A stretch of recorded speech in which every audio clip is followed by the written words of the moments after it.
శుక్లాంబరధరం విష్ణుం శశివర్ణం చతుర్భుజం ప్రసన్నవదనం ధ్యాయేత్ సర్వవిఘ్నోపశాంతయే. ఓం గం గణపతయే నమః. ఓం శ్రీమాత్రే నమః. ఓం శ్రీ గురుభ్యో నమః. మీనరాశి 1st April 2026 to 30th April 2026 వరకు ఈ నెల్లాళ్ళు మీనరాశి వారికి ఎలా ఉంటుందో తెలుసుకోబోతున్నాం. దానికంటే ముందర గ్రహాల యొక్క స్థితిగతులు ఎలా ఉన్నాయి, ఏ రాశిలో ఏ గ్రహాలు ఉన్నాయో తెలుసుకుందామండి. మేషరాశిలో శుక్రుడు, రవి కూడా వచ్చేస్తున్నాడు. 14th April వస్తున్నాడు. 30th నుంచి బుధుడు గారు కూడా వచ్చేస్తున్నారు. బుధాచయోగం. రవి ఎగ్జాల్టేషన్లో 3 degrees దగ్గర బ్రహ్మాండంగా ఉంటాడు. శుక్రుడు 19th నుండి వృషభ రాశిలోకి వచ్చేస్తున్నాడు, బ్రహ్మాండం. గురుడు మీకు తెలిసిందే, మిథున రాశిలోను. సింహరాశిలో కేతువు, కుంభరాశిలో కుజ, బుధ, రాహువులు. మీనరాశిలో రవి, శని, కుజ, బుధుడు 11వ తారీఖు నుంచి వచ్చి జాయిన్ అయిపోతాడు మీనరాశిలో. ఈ విధంగా ప్లానెటరీ పొజిషన్ ఉందండి, అంటే గ్రహాల యొక్క స్థితిగతులు ఉన్నాయి. ఇప్పుడు మనం చక్కగా మీనరాశిలోకి వెళ్ళిపోదాం. మీనరాశి వారికి మీ రాశిలోనే శని, కుజులు ఉండడం తప్పు. 12th house లార్డ్ వలన జనరల్గా శని అలా ఉండడం వల్ల, కుజులు ఉండడం వల్ల దేశాంతరాలు వదిలి దేశాంతరాలు ప్రయాణాలు చేస్తూ ఉంటారు. జనరల్గా మీ ఈ కాంబినేషన్ వలన జలగండం, జలం అంటే ఏంటంటే నీటి వలన ప్రమాదము, అగ్ని వలన ప్రమాదము, విద్యుత్ వలన ప్రమాదము, వాహనాల వలన ప్రమాదం కలగడానికి మాత్రమే అవకాశాలు ఉన్నాయి. అలాగే ఫేస్ మీద ఆపరేషను, అంటే ముఖం మీద దెబ్బలు తగలడమో, పడిపోవడం వల్ల ముఖానికి దెబ్బలు తగలడమో, లేకపోతే పాదాలకి దెబ్బలు తగలడమో జరుగుతుందండి. బహుశా మీకు చిన్న చిన్న ఆపరేషను, పంటికి ఆపరేషను, అయితే కంటికి చిన్న చిన్న ఆపరేషను ఏదో మొత్తానికైతే సూచిస్తోందండి. కొద్దిగా జాగ్రత్తగా ఉండండి. అదే జాగ్రత్తగా ఉంటే సరిపోతుంది. కాబట్టి అంతేకాకుండా మీకు శుక్రుడు కూడా 2వ భావంలో ఉండడము, రవితో కలిసి ఉండడం వల్ల ఆర్థికంగా చాలా బాగుంటుంది. మళ్ళీని రవి 2వ భావంలో, రవి అంత మంచివాడు కాదు కదా, ఎగ్జాల్టేషన్కి వస్తున్నాడు కదా. 6వ భావాధిపతిగా మీకు 2వ భావంలో ఉండడం వల్ల, శుక్రుడితో కలిసి ఉండడం వల్ల ధనప్రాప్తి, అదృష్టము, ఐశ్వర్యము, విద్య, చక్కటి ప్రయాణాలు, మీ తోబుట్టు వాళ్ళు కలవడాలు పర్ఫెక్ట్గా జరుగుతాయి. విద్యార్థులకి విద్య మాత్రము సంపూర్ణంగా వస్తుందండి. విద్యలో ఎటువంటి ఆటంకాలు లేకుండా విద్యలో బాగా రాణిస్తారు. 4th భావంలో గురుడు ఉన్నాడుగా, చతుర్థాధిపతి అంటే లగ్నాధిపతి, రాశాధిపతి 4th భావంలో విద్య బ్రహ్మాండంగా రాణిస్తాడు. మీరు వేదశాస్త్ర విద్య కూడా బ్రహ్మాండంగా వస్తుంది. మీరు అనుకున్న యూనివర్సిటీస్లో వెళ్ళడానికి అవకాశాలు ఉంది. ఇంకా చెప్పాలంటే మీకు అనుకున్న దానికంటే ఎక్కువ మార్కులు రావడము, ఉత్తీర్ణత పాస్ అవ్వడము జరిగి తీరుతుందండి. మీకు అంత అద్భుతంగా 4th భావంలో ఉన్న గురుడు తల్లిగారికి కూడా బాగా ఉండేది చేసేస్తూ ఉంటాడు. సంగీతంలో కూడా బాగా ఉండేది చేస్తూ ఉంటాడు. నృత్య కళాకారులు కూడా బాగుంటుంది. సంగీత విద్వాంసులకి బాగుంటుంది. ఇది బాగుండమే కాకుండా మ్యూజిక్ డైరెక్టర్స్ కూడా బాగుంటుంది. సంతానం ఏమాత్రం ఇబ్బంది పడకుండా సంతానం విషయంలో కూడా చక్కటి అవకాశం ఉంది. 7వ స్థానం వివాహ శుభకార్యాల విషయంలో చిన్న చిన్న ఆటంకాలు ఎదురవుతున్నాయి మీకు. అంటే ఏంటంటే 7వ స్థానాన్ని శని, కుజులు చూడడం వలన వివాహాలకు ఆటంకాలు ఎదురవడము, భార్యాభర్తల యొక్క మనస్పర్ధలు కలగడము, భార్యాభర్తలు కూడా ఇక్కడ భార్యకు కానీ భర్తకు కానీ యాక్సిడెంట్స్ కానీ, ఆపరేషన్స్ అవ్వడము, బ్లడ్ కనపడము, చిన్న చిన్న ప్రాబ్లమ్స్ జరగడము, ఇవి చిన్న చిన్న అవకాశాలు మాత్రం ఉన్నాయండి. కొద్దిగా జాగ్రత్తగా ఉండాల్సిందే. అంటే భార్యాభర్తలు దూరంగా ఉండడము, అయితే ఏదో మిస్అండర్స్టాండింగ్స్ వల్ల దూరం అయిపోతూ ఉండడము, అయితే ఉద్యోగాల రీత్యా దూరం అవ్వడము. నేను ఎగ్జాంపుల్స్ చెప్తాను. ఇది అవకాశాలు ఉన్నాయి, అంటే దూరంగా ఉండడానికి అవకాశాలు ఉన్నాయని చెప్పడం కోసం చెప్తున్నా.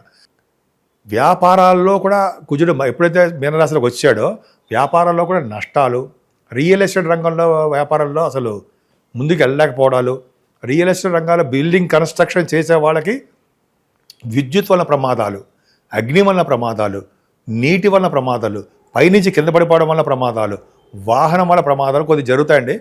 రియల్ ఎస్టేట్ రంగంలో ఉన్నవారు, కన్స్ట్రక్షన్ రంగంలో ఉన్నవారు జాగ్రత్తలు వహించాల్సిందే. శని కుజుల వలన పడిపోవడం జరుగుతుంది, కొంచెం జాగ్రత్తగా ఉండండి. పడిపోవడం అంటే కార్మికులు పడిపోవడానికి జరుగుతుంది. ఎలక్ట్రిక్ షాకులు జరగడానికి అవకాశాలు మాత్రమే. నిజంగా మీకు జరిగిపోవాలని ఎప్పుడు కోరుకొని ఉన్నాయి, జనరల్గా మేము చెప్తూ ఉంటాం ఉన్నాయి. అదొక చిన్న ఇబ్బందికరమైన వాతావరణము. ప్రొఫెషనల్గా చూస్తే ఏమాత్రం ఇబ్బంది పడరు. అంటే మీరు మీ జాతకంలో చూసుకుంటే ఆరోగ్యపరంగా బ్రహ్మాండంగా ఉంటారు, కానీ ఆరోగ్య విషయంలో ఏమాత్రం కాంప్రమైజ్ అవ్వరు. చక్కటి ఫుడ్ తీసుకుంటూ ఉంటారు, ఆరోగ్యాన్ని చక్కగా మెయింటైన్ చేస్తూ ఉంటారు మీరు. ఎందుకంటే గురుడు అష్టమ స్థానం చూడడం వల్ల కదండి. మీరు నిజంగా మీరు ఆరోగ్యాన్ని సరిగ్గా చూసుకోలేకపోయినా గురుడు ఊరుకుంటాడేంటి, చక్కగా ఆరోగ్యాన్ని పర్ఫెక్ట్గా ఉండేది చేస్తూ ఉంటాడు మీకు. సరే, 9th హౌస్లో ఆడు కుజుడు మీకు 12th భావంలో ఉన్నాడు. విదేశాలు వెళ్ళడానికి అవకాశాలు ఉన్నాయండి. కుజుడు మీనరాశిలో రానంత వరకు, కుంభరాశిలో ఉన్నంత వరకు కూడా విదేశాలు వెళ్తారు. ఉన్నతమైన విద్య వస్తుంది, వ్యాపారాభివృద్ధి కలుగుతూ ఉంటుంది. కానీ ఉద్యోగపరంగా కూడా బ్రహ్మాండంగా ఉంటారు. విద్యపరంగా మీరు యూనివర్సిటీస్లో విదేశాలు వెళ్ళాలంటే అవకాశాలు తక్కువ ఉంటాయి. అంటే మీరు అనుకున్న యూనివర్సిటీస్లో రాలేకపోవచ్చు సీటు. అంటే ఇంజనీరింగ్ విభాగాల్లో కానీ, మెడిసిన్లో కానీ, స్టెప్ 3 అంటారు సార్ మెడిసిన్లో, అదే మీకు రాదు, వెళ్ళలేరు. ఏదో అవాంతరాలు ఏర్పడతాయి. లేకపోతే ఎండి, ఆ సీట్ కూడా కొద్దిగా రావడానికి అవకాశం తక్కువ. ఎండి ఇన్ మెడిసిన్ కొద్ది తక్కువగా ఉంటుంది. కానీ ఉద్యోగపరంగా నిలదొక్కుంటారు. అదృష్టం వెంటాడుతూ ఉంటుంది. అంటే ఏంటి, అదృష్టం వెంట ఉంటుంది. బ్యాంకింగ్ రంగంలో ఉన్నవారికి, విద్యా సంస్థలో ఉన్నవారికి, ఫైనాన్స్ అండ్ అకౌంట్స్ సంబంధించిన ఆడిటర్స్, వాళ్ళకి ఏ డిపార్ట్మెంట్లో ఉన్నా సరే ఆ డిపార్ట్మెంట్స్ బాగా సక్సెస్ అవ్వడము. అంతేకాకుండా సాఫ్ట్వేర్ రంగ ఉద్యోగస్తులు కూడా బాగా రాణిస్తారండి. ముఖ్యంగా ఈ మీరు సివిల్ సర్వీసెస్ రాస్తున్నారు కదా, గ్రూప్స్ అంటే అంటారు కదా, వాటిలోనూ బాగా ఐఏఎస్ ఐపీఎస్ అంటారు కదా, ఆ ఉద్యోగాలు కూడా రావడానికి అవకాశం ఉన్నాయి. లేకపోలేదు, బ్రహ్మాండంగా దశమస్థానం పర్ఫెక్ట్గా గుర్తిస్తుంది. 10th హౌస్ చూస్తున్నాడంటే గుర్రాలు కూడా మీరు ఎక్కుతారంటాం, గుర్రపు స్వారీ, అసంపద అంటుంటాం కదా, అది కూడా ఉంటుంది మీకు. చాలా బాగుంటుందండి. 10th హౌస్ ప్రొఫెషనల్గా ఉద్యోగం రాని వాళ్ళు కూడా ఉద్యోగం వచ్చి తీరుతుంది. ముఖ్యంగా ఆడవాళ్ళు కూడా చెప్తున్నానండి, మీరు కష్టపడ్డారు, మీరు ఉద్యోగం కూడా నిలబెట్టుకోండి. ఉద్యోగంలో ప్రమోషన్స్ వస్తాయి, అలాగే ఉన్నతంగా ఆదాయం కూడా రావడానికి అవకాశాలు ఉన్నాయి. మీకు అద్భుతంగా ఉందండి. కానీ 12వ భావంలో కుజ రాహువులు బుధుడు వాళ్ళు కూడా యాక్సిడెంట్స్ వాళ్ళు ఇస్తారు. కొద్దిగా జాగ్రత్తగా ఉండండి. ఏదైనా మీరు ఆరోగ్యం బ్రహ్మాండంగా ఉంటుంది. అంతేకాకుండా ఆ యాక్సిడెంట్స్ అయినందు మాత్రమే మన ప్రాణం పోతుందని మాత్రం ఎక్కడ ఏం లేదు. శని నిలబెడతాడు, కుజుడు ఆయన కూడా యాక్సిడెంట్స్ ఇస్తాడు, దెబ్బలు తగిలేట్ చేస్తుంటాడు, ప్రమాదాలు సృష్టిస్తారు తప్ప మనల్ని పైకి తీసుకెళ్ళిపోవాలని ఏమీ చూడరు. కానీ కాలసర్ప దోషంలో కూడా ఉన్నాయి కాబట్టి మనం అంటే మీనరాశి వాళ్ళు జాగ్రత్తగా ఉండాల్సిందే. పరిష్కార మార్గాలు ఏమున్నాయి, కాళహస్తి వెళ్ళడము, రావుకేతుల పూజ చేయించుకోవడము, అంతేకాకుండా శివుడికి దర్శించడము, అమ్మవారిని భ్రమరామ అమ్మవారు దర్శనము, అమ్మవారికి కళ్యాణాలు చేయించుకోవడము, అంటే భ్రమరామ అమ్మవారి కళ్యాణాలు, దుర్గాదేవిని పూజించడాలు, అలాగే సుబ్రహ్మణ్యేశ్వర స్వామిని ఖచ్చితంగా పూజించాల్సిందే. యాక్సిడెంట్లు కారకుడు కుజుడే. కుజుడు శని కారకుడు కలిశారంటే శని బలవంతుడయ్యాడు గ్రహయుద్ధంలో, యాక్సిడెంట్లు అవుతాయి. కాబట్టి నీటి వలన దేని వలన కూడా ప్రమాదాలు జరగకుండా సుబ్రహ్మణ్య స్వామి కళ్యాణాలు, అమ్మవారి కళ్యాణాలు చేయించుకోవడం వలన, అంతేకాకుండా వెంకటేశ్వర స్వామి దీపారాధన, అఖండ దీపారాధన చేయడం వల్ల దోషాలు పరిహారం అయ్యి చక్కగా బ్రహ్మాండంగా ఉంటారు. నేను ఆది ఆస్ట్రాలజీ మాట్లాడుతున్నానండి, ఆదినారాయణరావు. మీకు మీ జాతకాలు చూపించుకోవాలనుకుంటే, మీదే కాదండి, మీ ఇంట్లో వాళ్ళు ఎవరిదైనా సరే జాతకాలు చూపించుకోవాలనుకుంటే ఈ కింద స్క్రోల్ అవుతున్నటువంటి నెంబర్కి ఫోన్ చేయండి. నేను తప్పకుండా లిఫ్ట్ చేస్తాను. షూటింగ్లో ఉంటే కొద్దిగా ఆలస్యం అవుతుంది. సో పరిష్కార మార్గాలు చెప్పచ్చు. అందులో ఏ పాయింట్ ఆఫ్ అయినా సరే దాంట్లోనే ఉంటాయి.